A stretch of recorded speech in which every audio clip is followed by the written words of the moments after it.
Meu nome é Bernardo Barçanoval e essa é a apresentação 3 de Engenharia Software 1 do jogo Castle Panic.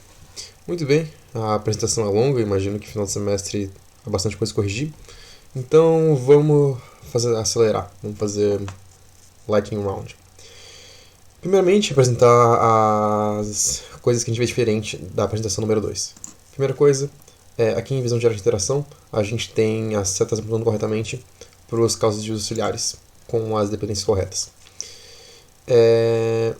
Aqui nos casos de uso, a gente tem um caso de uso novo, que é atualizar a GUI e a Graphic User Interface. Ela é incluída por todos os casos de uso menos sair, porque todos os casos de uso, quando eles acabam de ser executados, eles atualizam a interface. Isso antigamente não era previsto no código, nem nos casos de uso, nem nos diagramas de atividades e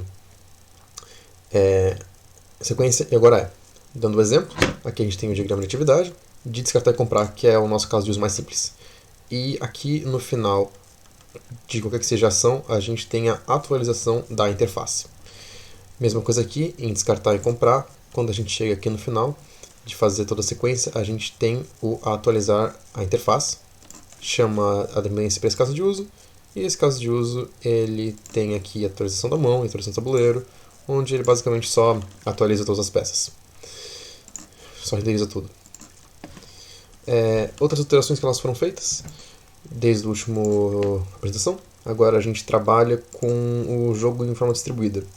A gente está usando a plataforma Dog para jogar de forma distribuída em duas instâncias no mesmo computador ou dois computadores diferentes. Aqui tem a camada Dog, como ela se relaciona com as nossas entidades, mesa principalmente e jogador, que são as coisas que a gente tem que relacionar, e isso acaba gerando novas dinâmicas nos nossos diagramas.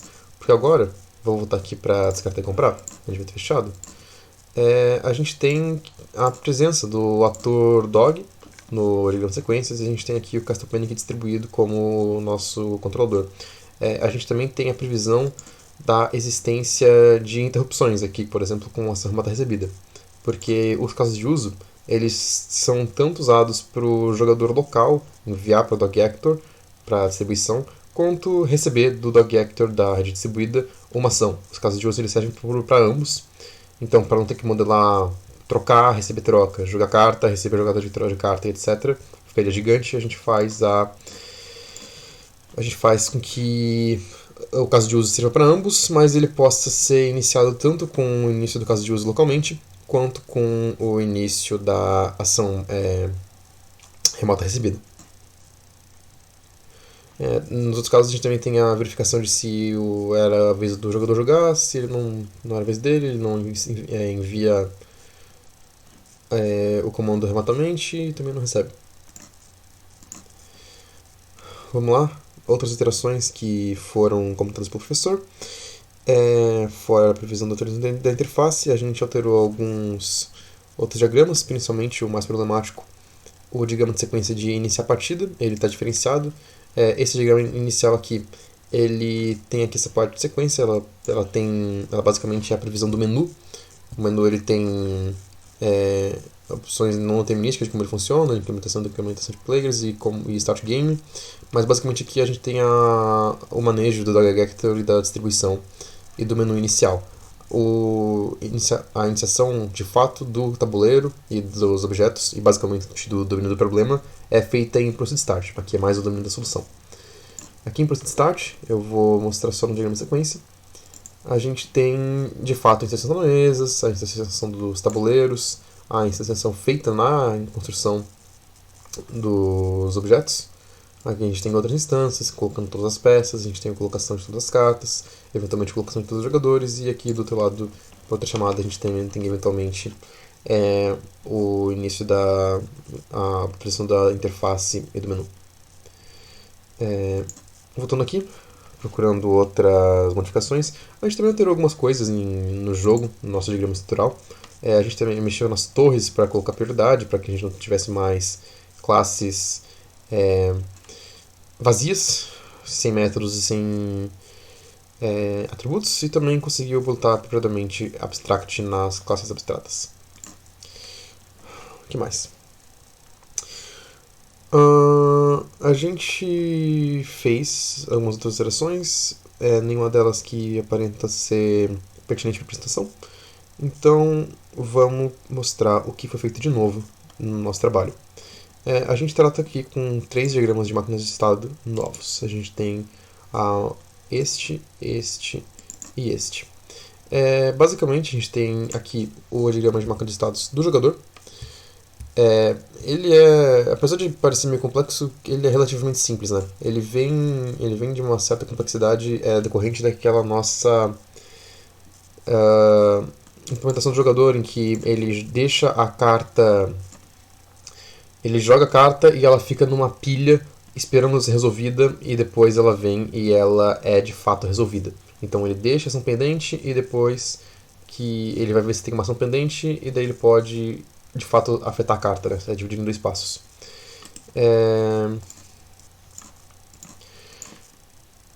Aqui a gente tem o diagrama de máquina de estados da mesa. A mesa também, ela tem... Opa, desculpa, da mesa. A mesa ela é um pouco mais simples. A mesa, apesar dela ser a unidade que controla o nosso sistema inteiro, ela não tem tantos estados. Basicamente, os estados em que ela tem são os turnos, as fases em que o jogador pode estar. Ou seja, basicamente isso aqui, como dá pra ver, é muito parecido com o nosso diagrama de visão geral de interação, né? A gente tem aqui o iniciar a partida, a gente tem trocar, sair, passar jogada, jogar carta, etc. De uma forma muito similar na mesa, porque de fato isso acontece.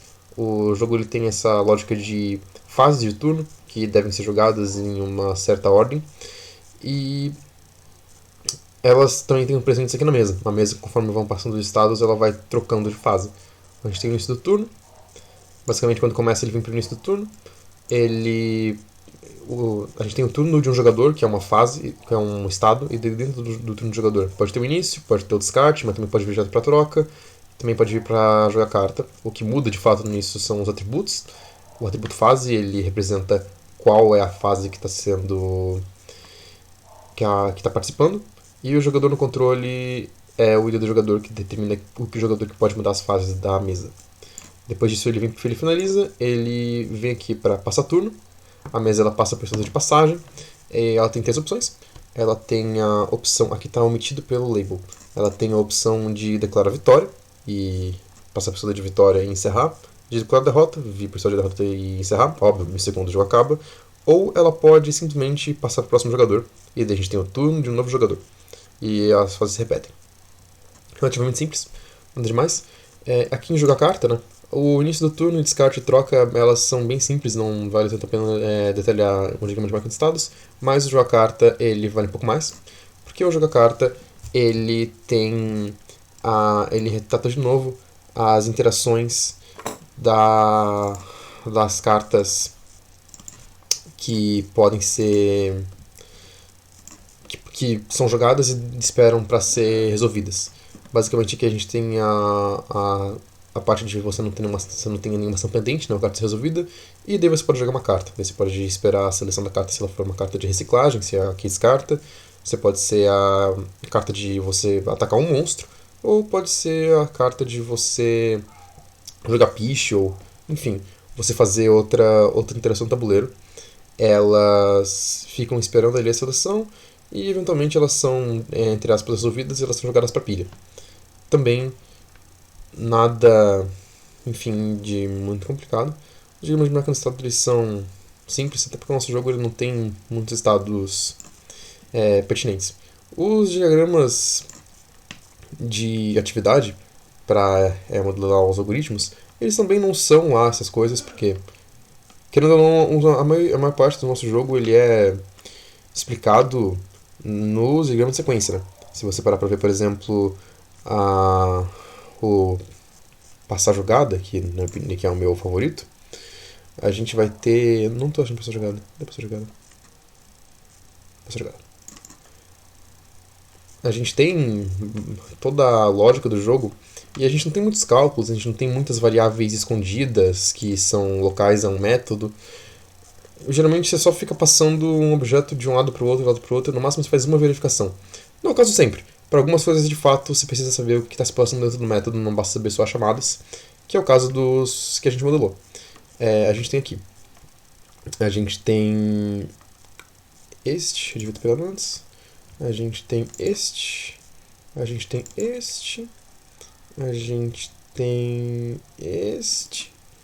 E a gente tem esse. Vamos do mais chato para mais legal, na minha opinião. Primeira coisa, a gente vai ter aqui o... Não. Esse é o chato. Esse é o chato, tá. Essa função. Ela é um if, e ela basicamente verifica um atributo e retorna se true ou false. Ela existe no passa jogada na hora de mover o monstro. Por que a gente mudou isso aqui? A gente mudou isso aqui porque esse método, ele faz esse assignment no estado do monstro. Basicamente ele muda o estado do monstro e retorna true, se ele estava imóvel. Isso aqui pode até parecer que não é tão pertinente, mas é que esse assignment aqui ele não é óbvio pela nossa modelagem de sequência. Se a gente for para ver aqui no diagrama sequência, em mover monstros, a gente tem aqui... em mover monstros até para a nova posição. A gente tem aqui, ó, imóvel. Imóvel é igual a monstro, ele vê se o monstro está imóvel. Aqui, basicamente, ele está só verificando se o monstro estava ou não estava imóvel, e daí, se tiver ou não, ele vai fazer a alteração. Só que tu vê que como esse assignment de variável não é feito por nenhuma chamada, ela pode não ser óbvia para o programador, então aqui ela tem que estar modelada. Outro método aqui interessante. Vamos pegar aqui o segundo. Deixa eu ver o que é mais legal. Esse aqui é legal. Isso aqui não é um diagrama de algoritmo. Tá, esse aqui é mais legal. Aqui, basicamente, a gente está vendo se existem monstros no tabuleiro.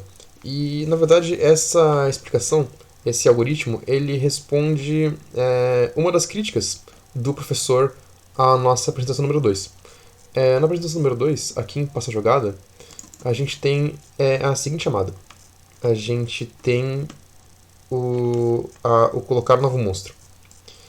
A gente tem essa partezinha aqui, que é para ver se o jogo ele encerrou, né? E como a gente vê se o jogo encerrou? Como a gente vê uma vitória? Uma vitória, ela é representada, ela é conquistada quando não tem nenhum monstro em nenhuma posição e no saco de tokens. A crítica que o professor fez foi a seguinte: a gente tem aqui no diagrama de sequência representando muito bem como a gente verifica se há monstros em todas as posições, por essa chamada aqui encadeada de se há monstros na fatia, e a gente simplesmente verifica a partir disso. Então o que parece que estamos fazendo aqui é que a gente só está verificando se há monstros no tabuleiro, enquanto no nosso diagrama de atividade, claramente esse não é o caso. No diagrama de atividade, a gente fala para verificar se o saco de tokens está vazio e se não há monstro no tabuleiro. Essa parte do saco de tokens está vazio não está no diagrama de sequência. Por quê? Porque ele não é visto por uma chamada. A verificação de se há monstro ou não, ela é feita dentro do método, porque o saco de tokens ele é um atributo da mesa. E repara, eu fechei aqui, mas repara que quem faz a chamada aqui é a mesa. Ela que faz essa verificação. Então, ela secretamente aqui ela faz também a verificação de se há monstros no saco de tokens, e daí essa variável aqui é a variada. Olha só. Então, aqui uma verificação secreta. Basicamente, a gente vê o número de tokens, é um inteiro, e a gente vê se ele é 0. Se ele não for 0, ele retorna true, há monstros. Se for 0, daí ele entra no nosso for, e ele fica olhando as fatias e chamando para ver se tem monstros naquela fatia. E se ele vê que não tem nenhum monstro, ele fica fazendo o WoW lógico, ele fica só somando, aí sim, de fato, ele vai retornar true ou false. Então, basicamente, a gente tem essa verificação aqui, secreta, ela, de certa forma, justifica a modelagem com esse algoritmo. Esse é o seu atributo. Eu vou ter que ver depois onde é que está o quinto. Deixa eu ver aqui o nome do quinto, um segundinho. Monstro imóvel, monstro. Ok. Esse aqui também ele não é muito legal, então não vamos acabar com ele. Esse aqui também ele é muito simples. Ele é só um if simples. mas ele é um if que ele não é trivial. Na verdade, o professor ele também comentou isso na nossa apresentação, que existiam algumas chamadas que a gente fazia que elas não especificavam muito bem o que estava acontecendo, que não era uma coisa mandada nem no diagrama de casos de uso, de sequência, nem de atividades. E essa aqui é uma delas. A gente tem a função verificar alcance, que ela verifica se uma carta de ataque pode, de fato, atingir um monstro, ou atingir a posição que ela está selecionada. E como que isso é feito? Isso é feito vendo se a posição e o anel... se o anel e a fatia da posição selecionadas, ou seja, as coordenadas dela, batem com as coordenadas disponíveis na carta. Como a gente pode ver aqui no nosso diagrama estrutural, a gente vai ter aqui, isso foi alterado nessa versão do jogo, antes eram strings, aqui são sets. A carta de ataque tem aqui set, cor, set, anel, que é a lista de coordenadas que ela consegue atingir, enquanto a posição, obviamente, ela só tem as coordenadas de uma forma só. Ela só vê se essas coordenadas estão naquele set. Se tiverem, o alcance é válido. Se não tiverem, não é. Agora os dois mais interessantes. Vamos nesse aqui primeiro. Esse aqui, ele não necessariamente é o mais elaborado, né? É um for dentro de for, que eu pessoalmente acho legal. Mas ela é um for dentro de for simples, que só faz uma interação. Só que isso aqui é também muito interessante porque ele vem de uma solução que a gente fez por muito tempo, mas não consigo mudar corretamente. Que era o seguinte, também uma coisa que o professor ficou interessado e falou que estava um pouco ambíguo. Aqui em Passa Jogada, a gente tem... eu não sei se é Passa Jogada ou se é mais dentro de Passa Jogada, desculpa. Em Mover Monstros, peço perdão. Aqui em Mover Monstros, a gente tem isso aqui. A gente recebe um dicionário de monstros e daí fica tirando os monstros desse dicionário para ir colocando eles nas posições. E essa coisa do dicionário, você vê que isso é meio que é parte da solução já pensada, né? A gente fez isso pensando em como que a gente ia implementar. A gente viu que pelo dicionário vai ser mais simples. Só que a gente nunca teve tempo para explicar isso e para refinar a escolha do dicionário, como que o dicionário iria funcionar, como que ele ia ser construído. Isso não era óbvio, né? Uma vez que tu vê aqui, isso foi uma coisa que o professor criticou. A gente tem Pop Monster List, ele pega um dicionário e retorna uma tupla. Né? Não sei porque um list aqui devia ser tuple, mas enfim. Ele retira um monstro do dicionário e manda para determinada posição de destino. Ele manda a tupla para cá, e a tupla aqui ela consegue fazer, ela vê um anel e a fatia do monstro e ele consegue fazer a brincadeira que ele quiser. Ele consegue tirar um monstro de lá. Mas onde é que está esse dicionário? E como é que ele está modelado? A gente tem aqui, a modelação ela é a seguinte. A gente tem esse Monster Dict que ele é criado, e daí a gente tem essa varredura em todas as fatias e em todas as posições. No caso, for message só para passar por todas as posições. E onde a gente tem que dicionário, cuja chave é a posição, recebe como valor as peças presentes naquela posição. Então você vai ter um dicionário, cuja chave é posição e o resto das peças, e depois você vai tirando esses pares, posição, peças, que tu vai usar para poder mover os monstros. Você verifica que são os monstros e daí você pode mover eles. Por último, essa aqui realmente ele é um método, apesar de não ter nenhum for, é o mais obscuro. Ele é o que ele não é feito, tem alguns cálculos e não é feito por nenhuma chamada. Esse talvez seja o método que mais se justifica ser modelado. A gente tem isso aqui em mover monstros para posição de destino, que é o seguinte: como que eu sei qual é a posição de destino? Porque tudo bem, ela é um objeto.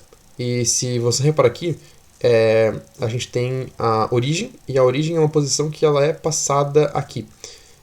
Mas e o destino? O destino, tudo bem. Ele é passado pra gente como pela chamada da função. Então ela já assume que ela recebe. Mas quem que gerou esse parâmetro? Se a gente for ver aqui em Mover Monstros, a gente tem aqui. Aqui em Mover Monstros, a gente tem Mover Monstros para nova posição. Mas como que a gente faz a moção do monstro para nova posição? A gente tem que determinar a posição de destino. Aqui é feita a determinação de qual posição. É essa chamada aqui que descobre qual que é a posição de destino. Então, ela sai uma posição e ela tem que retornar ao destino. E ok, ela faz algumas coisas aqui, mas tu vê que ela quer uma posição de uma outra fatia que não é a de origem. Ela faz uma chamada a um objeto. Tem 6 fatias no jogo. A de origem foi chamada como parâmetro. Como que ela sabe qual que é a fatia de destino? Isso não está nas chamadas.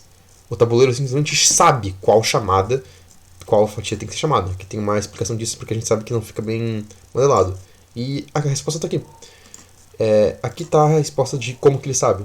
Dentro do método determinar a posição do destino, o que a gente tem? A mesma coisa que estava lá.